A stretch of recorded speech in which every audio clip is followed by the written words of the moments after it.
Kuha niya ang bagay ligdi. Yan, kainin mo na yan. Kaya.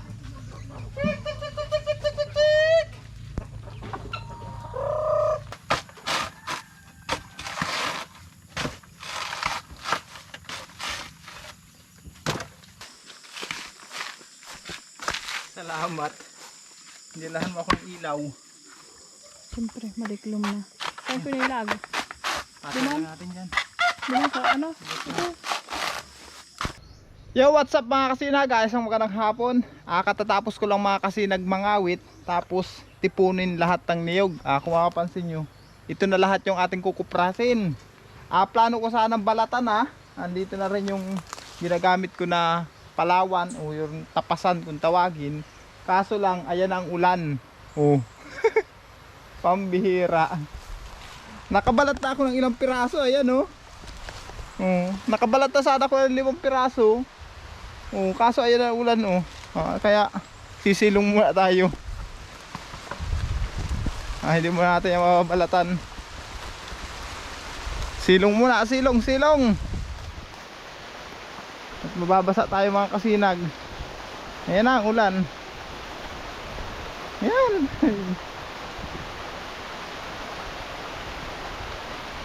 Hey.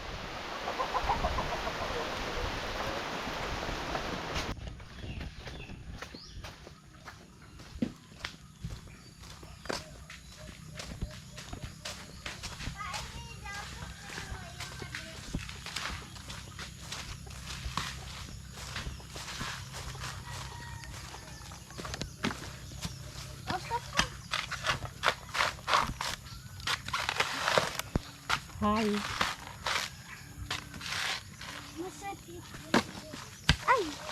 Mga kasinag, umulaw ng ulan.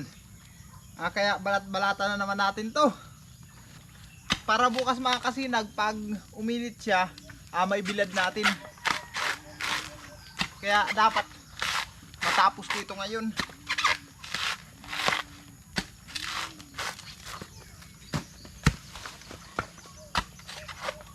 Ang lakas kasi ng ulan kanina. Kaya hindi tayo agad nakapagbalat.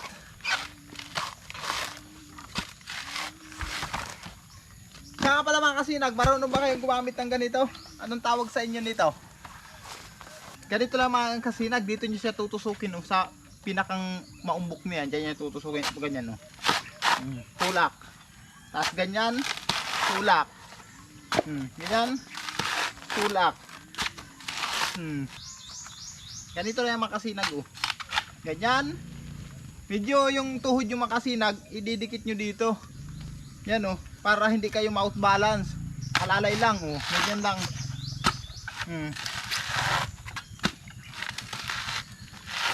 Ganyan lang paggagamit niyan mga kasinag. Kasi yung iba nakikita ako pag babalat ganyan malayo. Pag ganyan delikado yung mga kasinag, pwede kayo ma-out balance, matusok kayo nito. Ang tamang position mga kasinag ganyan ganyan. Nakatukod dito. Ganyan ganyan ang tamang proseso ng paggamit ng palawan Kasi pag ganun mga kasinag, alanganin kasi pwede kang madisgrasya dyan kasi wala kang control. Hindi kagaya ng ganito, makukontrol mo. Nakatukod yung paa mo, makukontrol mo. Hindi ka matutusok. Tapos ang pag ng nyo ganyan tansyahan lang. Hindi basta tusok ng tusok. Ganyan lang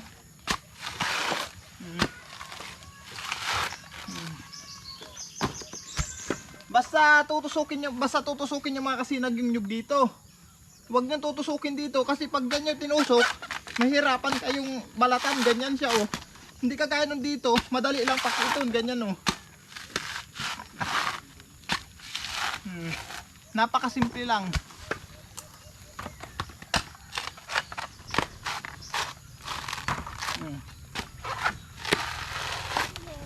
Dapat matapos ko ito mga kasinag.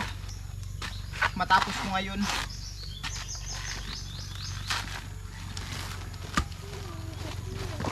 Lunes na lang bukas, ereskwelahan na. Hindi pa natin naipisar ito.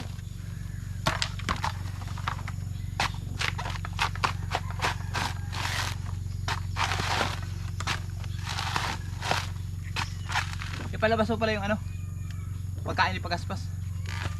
Nak, ilabas mo doon sa ano, sa kalaman ng lamig para pakain natin mamaya. Wala man laman.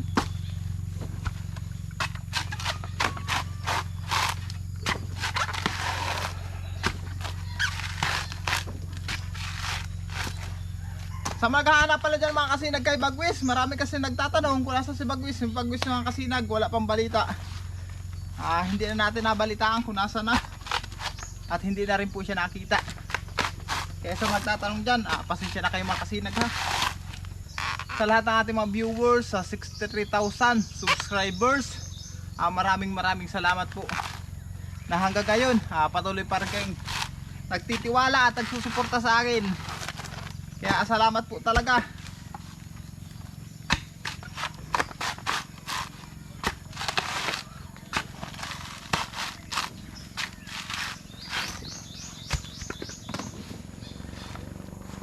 Siya nga pala mga kasinag, may nagtanong din doon, bakit hindi ko pa raw ginagawa ng kulungan si Pagaspas. Si Pagaspas mga kasinag, gagawin ko po ng kulungan yan. Nakapagkurti na ako ng haligihin, nagagamitin natin para doon sa kulungan niya. Tapos makakurti na lang ako ng mga pang gagamitin natin, yung kakabitan mabubong, yung mga dingding. Huwag kayo mag-alala mga kasinag, i-update ko kayo. Gagawa natin yan doon sa may mangga doon. Tapusin ko muna ito para may maibili kami ng bigas.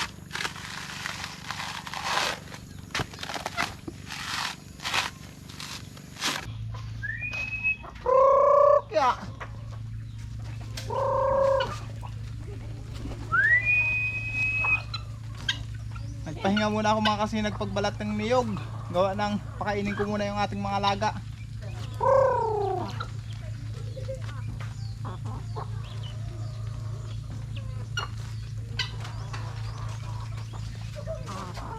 Nasaan doon yung mga bingala?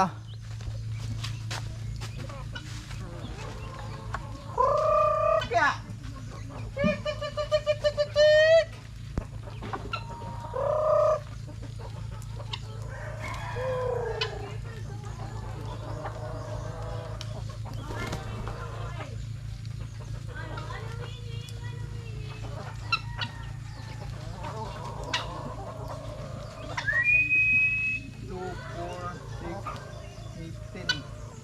sa 10 na lang kalapati.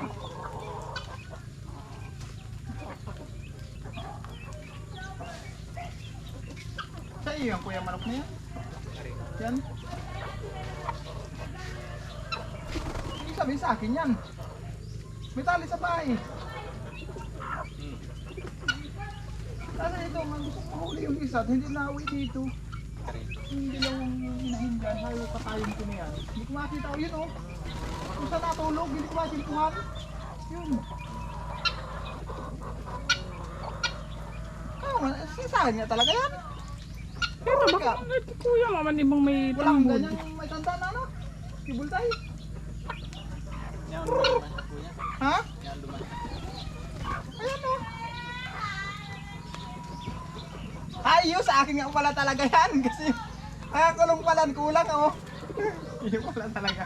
Sa akin pala talaga. Yung kapatid yan ang isang kinatay ko nakaraan. Sayang mo rin pag sinabi ko. Nagtataka sa wala eh. Dalawa yung lalong-lalong ko eh.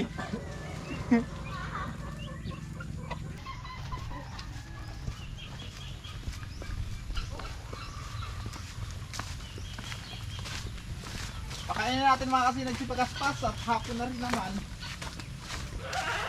Hello! Hello! Pagaspas, gutom na. Pakainin natin ito mga kasinag. Bukuha niya ang bagay ligdi. Yan, kainin mo na yan. Sige na. Sige na. Para makapagkain ka. Mamaya hanap naman ako manok na makakatay. Kasi sa hapon wala siyang pagkain. Maghapon ko kasi pinapakain si Pagaspas. Kaya hanggang bukas na lang yung pagkain niya at kukuha ulit tayo ng manok na pwede natin katayin. Natakot ang ulan mga kasinag. Palibasa tagawa ako ng pandong. Ayan o. Nilagyan ko ng yero dyan sa may pinagbabalatan ko ng niyog. O tapos nagpausok na rin ako para hindi tayo lamukin. Tapos ang nabalatan pa lang natin ito. Siguro mga 100 na piraso naman yan. Yan pambabalatan natin lahat no. Hindi ko lang alam mga kasinag kung abutin ba ng 500 na piraso ito.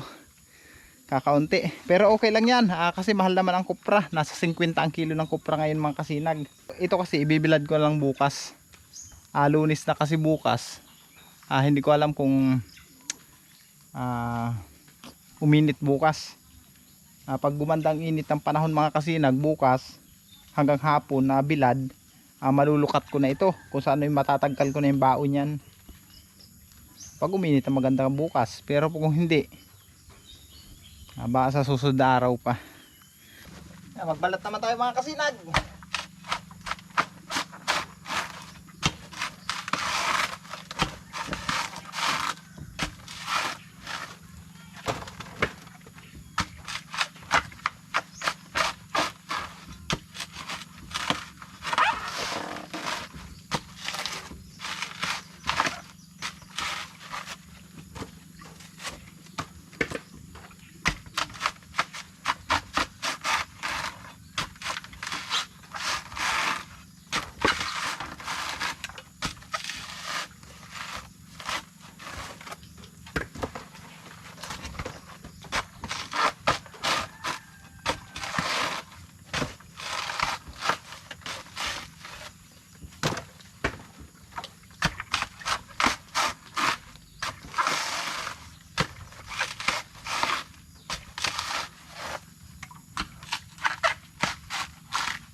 Hapon na mga kasinag.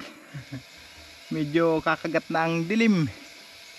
Pero dyan sa camera maliwanag pa. Pero dito sa amin malapit na mag-agaw ang dilim at liwanag. Para pahinga muna tayo mga kasinag. Sabi ko nga kay misis, kunan ako ng bahaw dun. Nagugutom ako. Plano ko kasing tapusin ito ngayon mga kasinag. Abutin ba ako ng hanggang alas 9 ng gabi. Matapos ito para kinabukasan ibang trabaho naman, na panibagong trabaho naman bukas para may bilad na yan kung gagandang init ang panahon. Yan palang ating nababalatan no. Ito yan.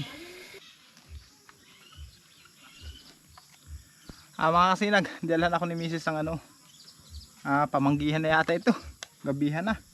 Kanin lang bagang diyala sa akin tapos hotdog. Makagutom na talaga mga kasinag.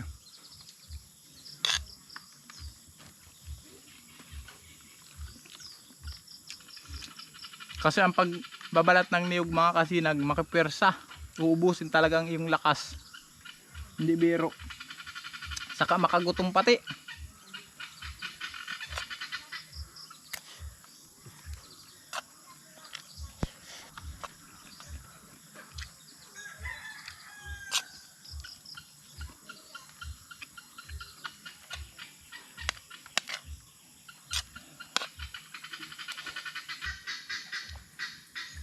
Ang ingay ng bingala.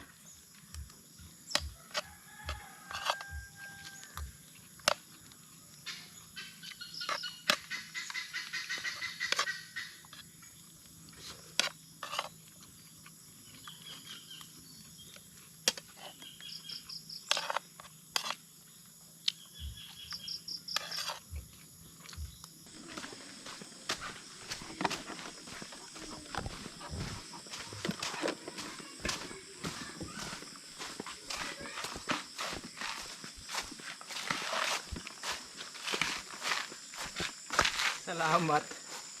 Nilahan mo akong ilaw. Siyempre, maliklom na. Saan ko nilag? Patin lang natin dyan. Diyan sa ano? Ito.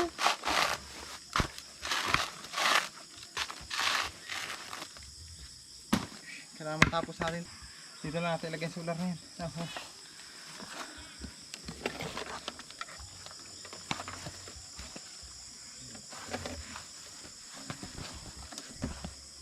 Para mga liwanag, may ilaw tayo.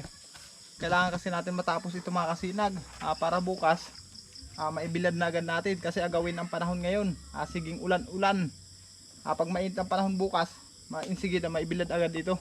Kaya dapat matapos ko ito ngayong gabing balatan. Banatan ko lang muna ito.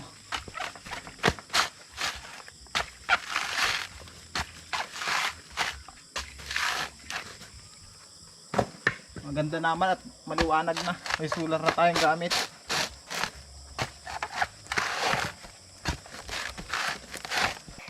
Kapanghina mga kasinag. Natapos ko na yung binabalatan ko na niyog. Ang oras na natin ay 9:50. Hindi pa man tayo inabot ng alas 10.